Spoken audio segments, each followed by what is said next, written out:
Janasena BJP కలిసి సాగిస్తున్న జైత్రయాత్ర. దీన్ని 100కి 100% వైసీపీ జగన్ నాయకత్వంలో వైసీపీ 5 ఏళ్ల పాటు సాగించిన అత్యంత దుర్మార్గపూరితమైన విధ్వంసానికి, అరాచకానికి వ్యతిరేకంగా ప్రజలు ఇచ్చిన తీర్పు ఇది. ఆ విధంగానే చూడాలి. దీన్ని పాజిటివ్గా కూడా చూడొచ్చు. నిజానికి 2014, 2019 మధ్యలో 5 సంవత్సరాల పాటు చంద్రబాబు నాయుడు ప్రభుత్వం పరిపాలించింది ఈ రాష్ట్రాన్ని, నవ్యాంధ్రని. రాష్ట్రం విడిపోయిన వెంటనే టీడీపీ ప్రభుత్వం వచ్చింది. వచ్చిన తర్వాత ఒక రాజధాని నిర్మించుకోవాల్సిన అవసరం మన ఎదురుగా ఉంది. దాన్ని అటెండ్ అయ్యింది ఆ ప్రభుత్వం. రెండవది, హైదరాబాద్ మనది కాకుండా పోయింది కాబట్టి మెయిన్ గ్రోత్ ఇంజిన్ హైదరాబాద్ నిజానికి ఉమ్మడి రాజధానికి, ఉమ్మడి రాష్ట్రానికి. ఆ హైదరాబాద్ మనది కాకుండా పోయింది కాబట్టి రెవెన్యూ లోటులో ఉంది. లోటు బడ్జెట్ తోటి మొదలైంది, లోటుతో మొదలైంది నవ్యాంధ్ర. దాన్ని సరిచేసి మళ్ళీ రాష్ట్రాన్ని అభివృద్ధి పదంలో నడిపించడం, మళ్ళీ పరిశ్రమలు తెచ్చుకోవడం, మళ్ళీ సర్వీస్ సెక్టార్లో పెట్టుబడులు పెట్టేవాళ్ళని తెచ్చుకోవడం, ఈ కార్యక్రమాలన్నింటినీ చేయాల్సిన అవసరం ఉండింది ఆ రోజు నా ప్రభుత్వానికి. ఇవన్నీ ఎంతో కొంత చేసుకుంటూ పోయారు. కానీ ప్రధానంగా రెండింటి మీద దృష్టి పెట్టింది ఆ టీడీపీ ప్రభుత్వం 2014, 2019 మధ్యలో.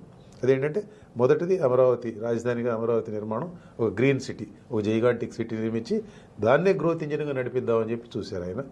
రెండవది, ఆంధ్రుల జీవనాడి అని చెప్పుకునే పోలవరం ప్రాజెక్ట్ నిర్మాణం. ఈ రెండింటి మీద చంద్రబాబు నాయుడు గారి ప్రభుత్వం ఆ రోజుల్లో దృష్టి ఎక్కువగా పెట్టింది. సరే, for a variety of reasons 2019 ఎన్నికల్లో ఒక అవకాశం నాకు ఇవ్వండి, నేనున్నాను, నేను విన్నానంటే జనం అందరూ ఆయనకు ఓటేశారు. ఓటేసిన తర్వాత జరిగింది ఏమిటంటే, ఏ విధమైన సంకోచాలు, ఏ విధమైన వెరపు, ఏ విధమైన జంకు లేకుండా సాగిన ఒక దుష్ట పాలన సాగింది. పాలన సరిగ్గా లేకపోవడం వేరు, సరైన పాలసీలు తీసుకోకపోవడం వేరు, సరైన నిర్ణయాలు తీసుకోకపోవడం వేరు. అలా కాకుండా డెలిబరేట్గా నేను ఇంతే చేస్తాను, నాకు మెజారిటీ ఎక్కువ, భారీ మెజారిటీ నాకు ప్రజలు అప్పచెప్పారు కాబట్టి నేను ఇంతే చేస్తాను, నేను చేసిన దానికి ఎవరు ఎదురు చెప్పకూడదు అనే ఒక ఈవిల్ ప్రభుత్వాన్ని, ఒక ఈవిల్ పాలసీని నడిపించడం వేరు. జగన్మోహన్ రెడ్డి గారి ప్రభుత్వం ఆ రకమైన పాలసీని నడిపించింది.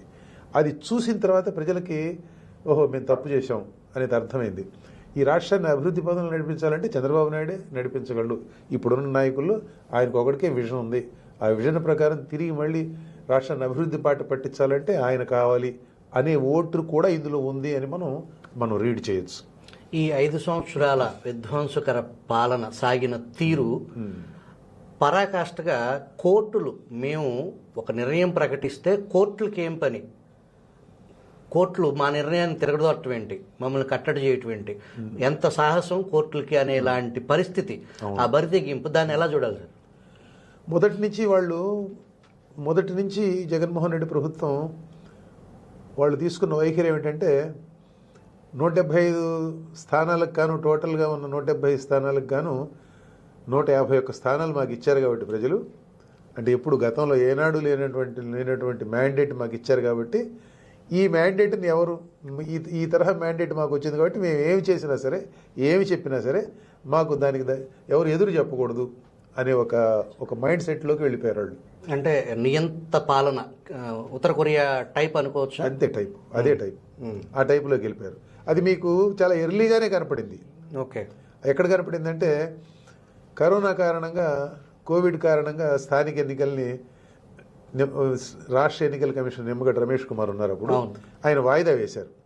ఆయన వాయిదా వేసిన వెంటనే ఏనాడు మీడియాతోటి మాట్లాడిన ముఖ్యమంత్రి అయినాక ఏనాడు మీడియాతోటి మాట్లాడిన జగన్మోహన్ రెడ్డి గారు హడావుడిగా వచ్చి మీడియా సమావేశం నిర్వహించి నిమ్మగడ్డ రమేష్ కుమార్ని అనరాని మాటలు అన్నారు. డైరెక్ట్గా ముఖ్యమంత్రి స్థాయిలో ఆ సీట్లో కూర్చుని చంద్రబాబు సామాజిక వర్గం అని కూడా, అసలు ఆ టెంపర్తనాన్ని ఎలా చూడాలి? ముఖ్యమంత్రి కుల వైషమ్యాలను రెచ్చగొట్టి ఈ కులం అనే దానికి సంబంధించి ఆ తర్వాత మళ్ళీ పవన్ కళ్యాణ్ మీద పట్టడం, పవన్ కళ్యాణ్ వ్యక్తిగత జీవితం మీద ముఖ్యమంత్రి స్థాయిలో పబ్లిక్ మీటింగ్లో పసిపిల్లలు, స్కూల్ పిల్లల సమక్షంలో ఆయన పెళ్ళిళ్ళ గురించి, ఆ పెళ్ళాలనే ఒక అభ్యంతరకరమైన భాష మాట్లాడటం, ఈ 2 కులాలని ఏకాడికి విడదీయటానికి జరిగిన ప్రయత్నం, అమ్మ కాపు అనేది కలవకూడదు అనే దానికి సంబంధించి ఎలా చూడాలి ముఖ్యమంత్రి స్థాయిలో ఉన్న వ్యక్తి? ఇది నిజానికి దీనికి మూలాలు ముందు నుంచే ఉన్నాయండి. మనం అంటే ఆ రోజు ప్రజలు జగన్మోహన్ రెడ్డికి రాజశేఖర రెడ్డి గారి అబ్బాయికి అవకాశం ఇద్దామని చెప్పి ఇచ్చారు.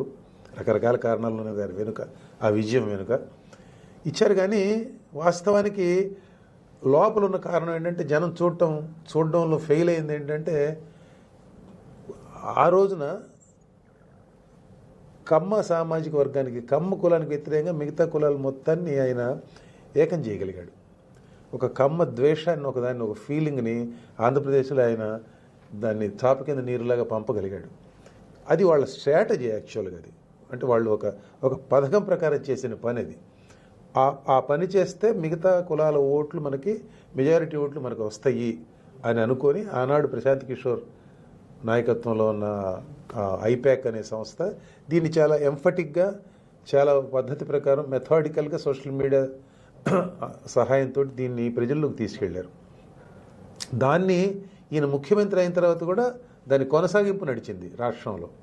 ముఖ్యమంత్రి అయిన తర్వాత ఇప్పుడు ఇక్కడ ఇవాళ ఎన్నికల దగ్గరికి వచ్చేసరికి కమ్మ, చంద్రబాబు నాయుడు గారు కమ్మ, పవన్ కళ్యాణ్ గారు కాపు, వీళ్ళిద్దరు కలిసిన తర్వాత పవన్ కళ్యాణ్ గారికి ఆయన కాపు సామాజిక వర్గానికి సంబంధించి, కాపు సామాజిక వర్గానికి అధికారం కోసం, అధికారంలో మా వాటా మాకు ఉండాలి అనే ఒక ఫీలింగ్ ఉంది ప్రజల్లో, కాపుల్లో. దానికి పవన్ కళ్యాణ్ దానికి ప్రతీక. కాబట్టి పవన్ కళ్యాణ్కి మద్దతు లభిస్తుంది, కాపుల మద్దతు. కమ్మ సామాజిక వర్గానికి సంబంధించిన మద్దతు ఆటోమేటిక్గా తెలుగుదేశం పార్టీకి మెజారిటీ ఉంది. ఈ కలిస్తే ఇంకా ఎంతో కొంత బీసీ ఓట్లు వస్తాయి, మిగతా ఎస్సీ ఎస్టీలు ఓట్లు వస్తాయి. సో ఇది ఫార్మిడబుల్గా తయారవుద్ది కూటమి అనేది ఎవరికైనా తెలుస్తుంది, కనపడుతుంది. అది పెద్ద తెలివితేటలు అక్కర్లే ఈ విషయం చూడటానికి. కాబట్టి కలవకూడదు, వీళ్ళు ఎప్పుడు పక్కనే విడివిడిగానే ఉండాలి అనే లక్ష్యంతో వాళ్ళు చేయని దుష్ప్రచారం లేదు. రెండవది, అసలు వెరపు లేకుండా ఎదుటి మనుషులను తోలనాటం అనేది గత 5 ఏళ్లుగా మనం చూస్తూనే ఉన్నాం. ఎన్నికల దగ్గరికి వచ్చే కొద్దీ అది మరీ పతాక స్థాయికి వెళ్ళింది. ఇప్పుడు పవన్ కళ్యాణ్ గారు 4 పెళ్ళిళ్ళు చూసుకుంటే ఈయనకెందుకు, అసలు పెళ్లి చేసుకోకపోతే ఈయనకెందుకు, ఈయన సంబంధం లేని వ్యవహారం అది. మనుషుల వ్యక్తిగత జీవితాల్లోకి తొంగి చూడాలి, మనుషుల వ్యక్తిగత జీవితాలని తీసుకొచ్చి రచ్చ చెయ్యాలి